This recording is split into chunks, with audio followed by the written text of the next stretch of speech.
अस्सलाम वालेकुम, क्या हाल है जी? ठीक हो? तबीयत सेहत ठीक है? तुसा ने पर यूट्यूब चैनल उस्ताद बिल्ला जी तो उम्मीद करें सारे खैर खरीयत नाल हो सो। तो वीडियो शुरू करने तो पहले सारे चैनल को सब्सक्राइब कर गिनो तो वल करें अज की मजेदार वीडियो स्टार्ट।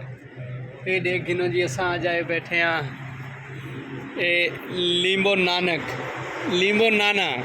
लींबो नाना पीवन किते आए वदे हाँ। अस देख सकते हो तुसा इतना माशाल्लाह ढेर सारा फ्रूट लगा पे ते आला तरीन दुकान है माशाल्लाह खूबसूरत है। इंदा ना क्या है दुकान दा?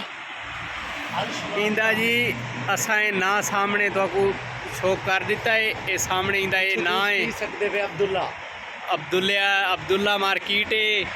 अब्दुल्ले के ना तो दुकान है बनी हुई तो इतों तुसा जूस पी सकते हो। माशाल्लाह खूबसूरत दुकान है। इडू भी उन्हें छोटा बोर्ड ही एक लाया हुआ है। ये इंग्लिश तो मेरा ख्याल तो कुछ समझ आ वैसी तकरीबन, क्योंकि ढेर बंदे इंग्लिश पढ़े हुए होंगे तो बाकी रह गया तो आपको बई मार्केट ही दिखेंदे पे। ये देखो असा रोड के उत्ते खड़े हाँ तो असा हुण पींदे पे हाँ जूस। तो आपको दिखाते हाँ असा हुण पींदे पे हाँ जूस।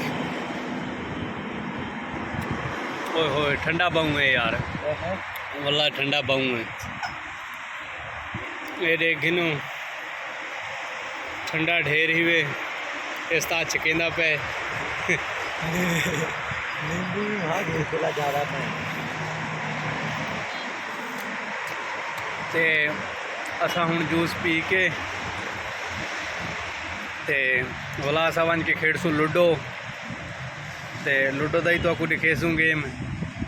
तो ये वीडियो असा छोटी जी बनावनी आई तो इतना ही वीडियो का करेंदा पे एंड। अल्लाह हाफिज़।